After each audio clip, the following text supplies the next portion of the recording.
Well, did that intro work all right? No? That worked. That worked good. It's not working out well on my end. But anyway, here we are. We're live. 4 o'clock. I don't know if a lot of people are watching. I don't see any comments or anything. But I wanted to, you and I were talking about extra bling and that kind of stuff. And the Garmin, am I pronouncing it correct? Phoenix 6? Phoenix 6. Oh, Phoenix 6? Okay, like Phoenix. Yes. So I got a couple pictures and let me put those on. Okay, so example, I try to get a couple of the watches on someone's wrist and everything, but this is what we're going to raffle at the Marathon Mania. We might do it at the Cupcake November up in Gainesville, but everybody gets a raffle ticket, and we're going to explain how they can get more tickets, and I'm going to put that in a customized page. Here's another one in a customized on Marathon Mania so they can see what they have to do to get more raffle tickets. We're thinking of basically maybe do something with the donations where they get a ticket for so many donations, that kind of thing. We have another charity up in Gainesville that does work with the homeless.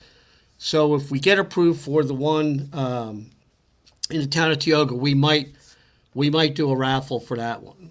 So they're a nice watch. Do you have one that does all three? Like, Yep, I do you have an really? older model Phoenix here that I got several years back. And unfortunately, I left it sitting on the shelf. So it's been through a million updates that I have missed, and I need to update it. But the great thing about the Phoenix watch, I do triathlons, and there is a triathlon mode on this one. Or you can set it to record simply your run, your bike, your swim. And it's very accurate on distance, especially on the bike. I'm having a little trouble getting the run calibrated, but otherwise, it's a very accurate watch. It is water resistant, so you can use it in open water or pool swimming. Gives you great stats. So once you're done, you can link it into your cell phone and pull up your splits. So it's a very good watch. It's one of the more popular ones on the market now. And I think one of the great things about it is it keeps a charge for a long time. I was using an old school Garmin Forerunner before I had this one until that one finally bit the dust. And that one took a long time to find a GPS. That was a problem that I had with it. And then just to keep a charge, it was very difficult. This one I can leave not charging for a couple of days and it's still going to record very easily. So if you are doing the longer distance, if you're doing longer distance triathlons, longer distance running, marathons, ultras, the Phoenix is a really good watch to have. It gives rave reviews, Can, so it's a very popular watch on the market. can, can you listen to music through that watch? Yes, I don't know how Oh, to. Like I said, I just started using it recently when my Forerunner finally bit the dust. But there is a feature that you can do music. It does have heartbeat, so it shows me how high my heartbeat goes during exercise, like when you're at your peak of training. It reports that kind of data. So it does a whole lot more than I'm actually using it for right now, but it does have a music feature. So all the yeah, bells I and would whistles. probably by the time I figured it out while I was on my bike, I'd have to take a nap, you know? Yes. Yeah, But, get it started. Once you get it started, you're good to go. And oh then you my can do word. lap. You can do splits up here to track, and you're doing short burst of for short segments. You can do splits on those. Hadn't quite figured that part out yet, but it does offer a lot of things for runners and triathletes.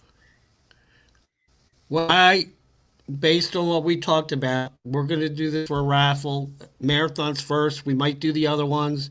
I'm hoping everybody will want to register, that this would be a get up and go type thing. They'd be excited about it. And there's other ways which I will tell everybody on how to get more raffle tickets. So everybody gets one, but maybe through donations and some other things, I might even put in Slay RX where if they buy a minimum amount or whatever, they get an extra raffle ticket and push that out.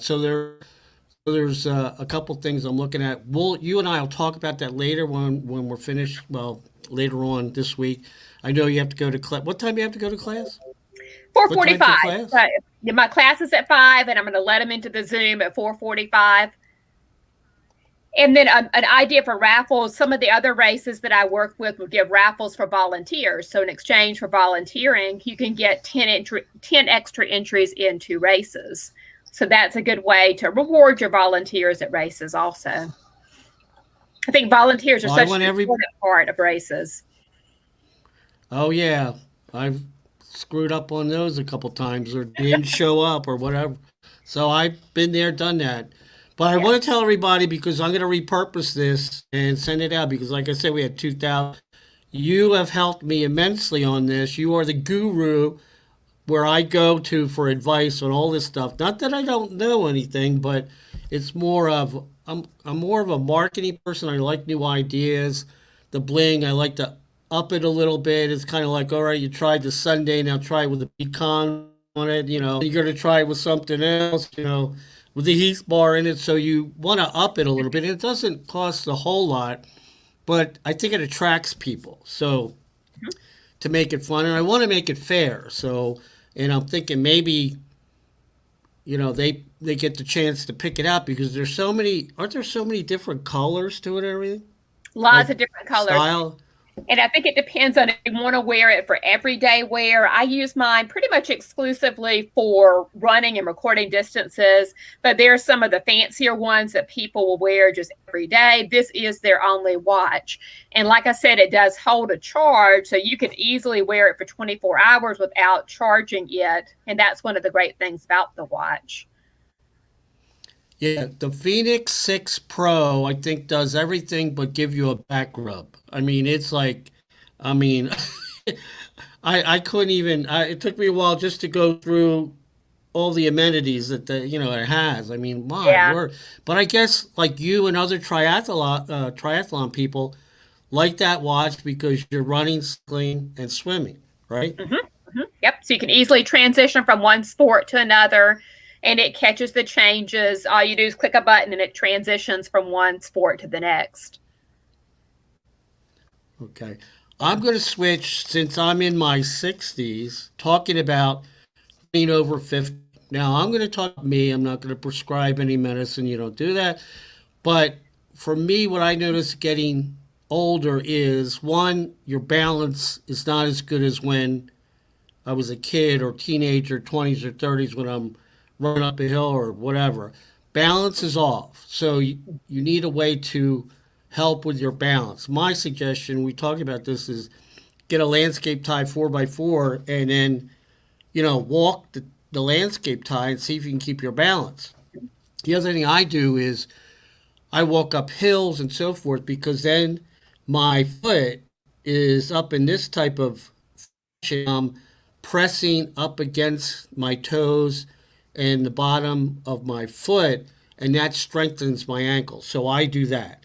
The other thing my wife and I are doing is we walk every day, and I'll tell you why. I came up with a new term, not new, muscle imprinting.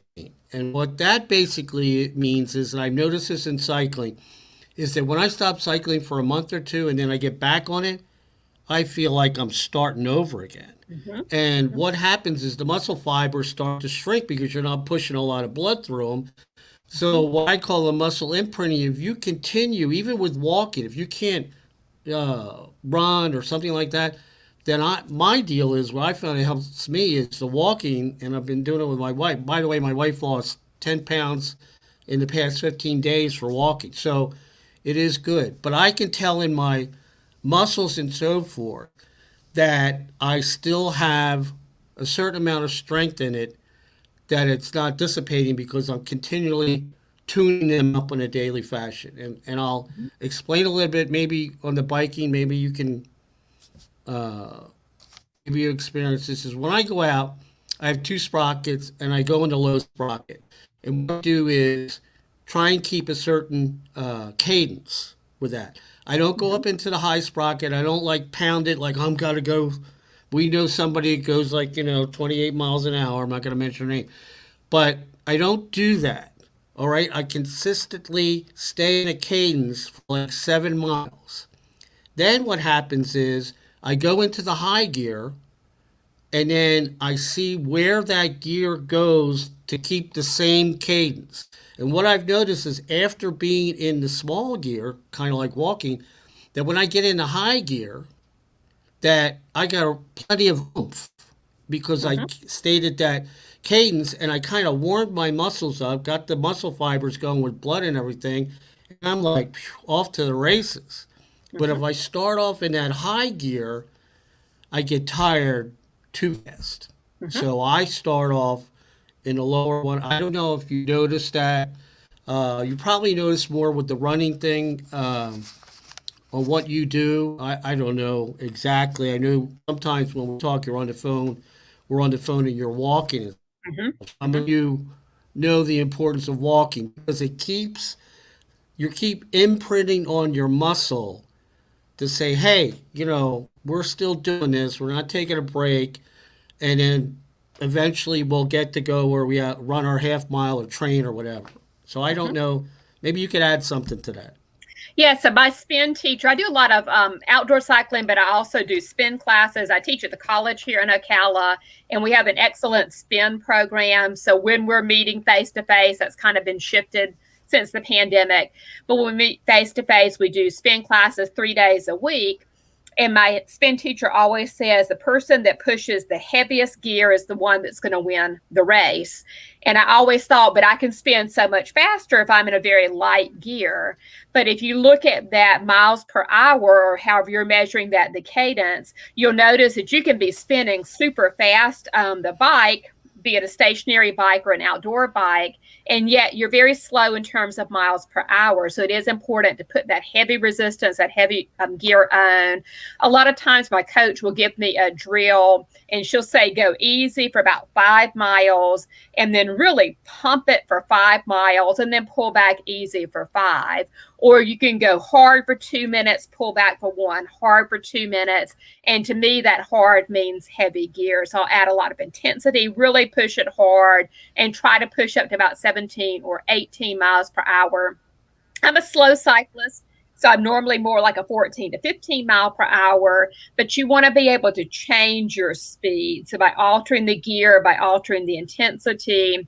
When we cycle in, we both, I believe, use clips and to focus not just on pushing that pedal down, but also pulling that pedal up. And that's something that you kind of have to consciously focus on because I think we're always thinking down, down, down. But an important part of the stroke is pulling up as well. I'm not quite in the Yeah, 50 to 60-year-old bracket that you're talking about, but in running, we have the masters, generally 40 or 45 plus, and there has been a lot of focus on masters running lately and just running to prevent injury. I think a lot of people have heard of Jeff Galloway before and the Galloway method when you do alternate running and walking. And that's a great way to prevent injury. So you're not huffing and puffing, you're not straining the heart muscle for an extended period of time. But if you break it down into intervals, my favorite intervals are run 145, walk 45, and I'm generally in the tens. I can do a race pace faster than that by alternating running and walking. And I think it just gives you more endurance. So you don't have to go for speed constantly, but just building up an endurance is an important part of training as well. well, way back when when I was in high school, when we still used a feather and dipped it in the inkwell. Yeah. Not that far back, but we did interval training where we would run hills, walk back, run a Mm-hmm. hill. Walk. I hated Yes. it, but it Mm-hmm. it helped a lot. So you'd run up the hill, walk back. You would. It's kind of like coasting with the bike and everything. You intervals up the hill and then you coast. Mm-hmm. And we didn't always run like 10 miles, 5 miles. We did interval training, and it's you get more information about that, how good it is to increase your speed. I think it's just good in order to increase your oxygen level because Mm-hmm. there is information that people my age, and there's some older. I saw a couple that were in their 80s were doing a full sprint triathlon. Well, your Mm-hmm. oxygen level goes down when you get older. My age, over 50, over 60.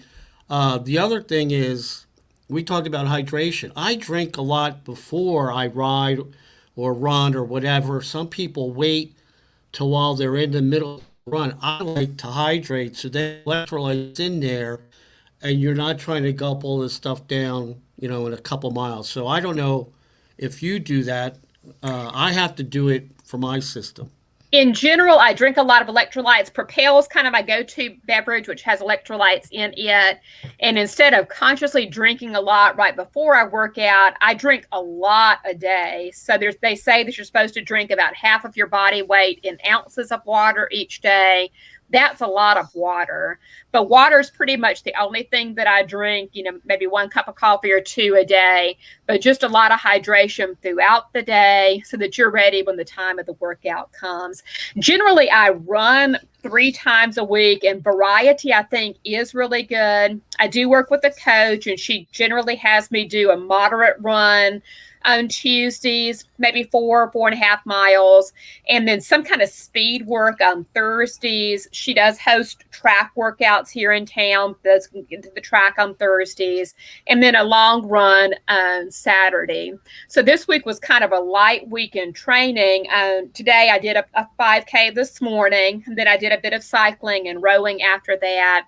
On Thursday, I'm going to be doing a ladder workout, and this kind of ties into what you mentioned before, the hill drills. So what I'll be doing is running up a hill in the neighborhood for 1 minute, walking down, running up for 50 seconds, walking down, up for 40 seconds, walking down 30, 20, and then build it back up. So just preceding that with a warm up and a cool down, that's a really solid workout.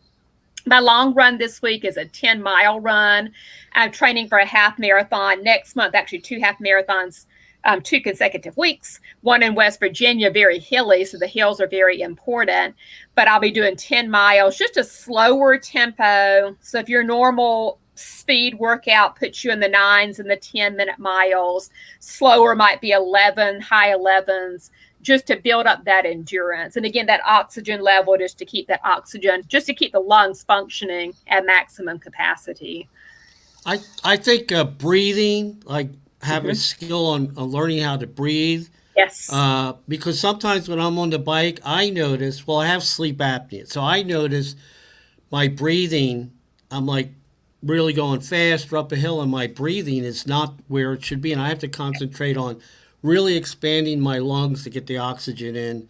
And I would think that would also go with the running, I guess. Yes. And then also with swimming. So I do swimming as well. The breathing is such an important part of swimming. I try to expand the number of lengths of the pool that I can get in a single breath. I do breathe on one side. I don't alternate. I had a cycling injury a few years back, so I can't really use one side of my neck very well because of that. But breathing, just fewer breaths per lap of the pool, that does increase the speed and the efficiency.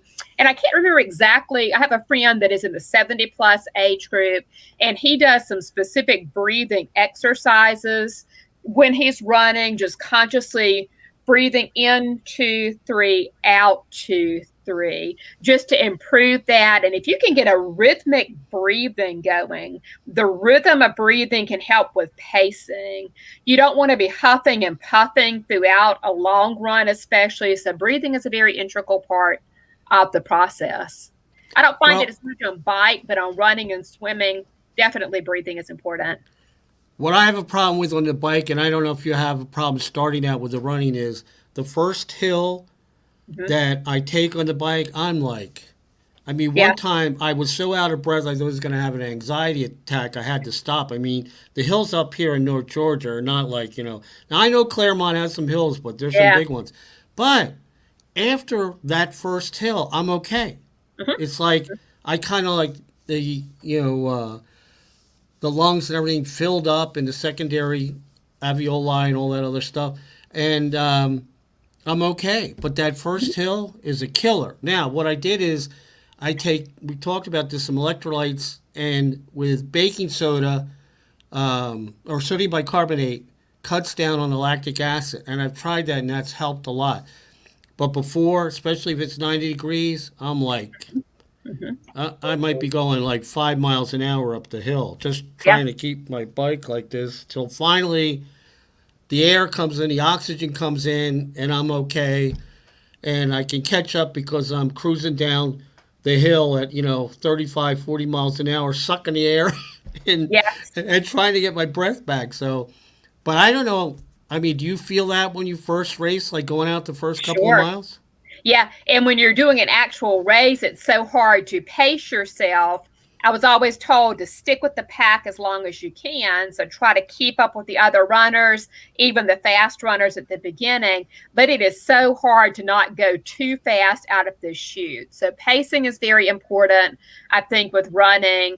If you're normally in the tens for your mile, you don't want to go out with an 8 minute mile because you're going to tank towards the end, or bonk is what we often call it, just giving out of energy. But I think when you first start running or cycling, when you first start your workout, it is very hard to make that initial transition into the workout.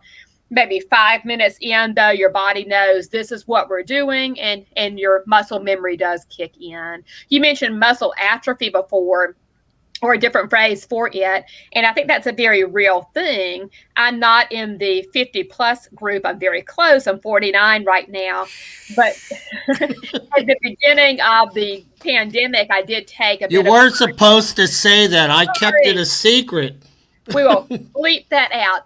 But at the beginning of the pandemic, I did take a bit of time off as we were just trying to mentally deal with what we had in front of us. I did continue to walk outside, but then when I started back running, just very gradually, I had lost a lot of time. So I was back up in the 12-minute mile, sometimes a 13-minute mile, and then just gradually worked it back down. It does come back, but it's probably taken me close to a year to regain that speed that I've had before, to regain some of that endurance that I've had before.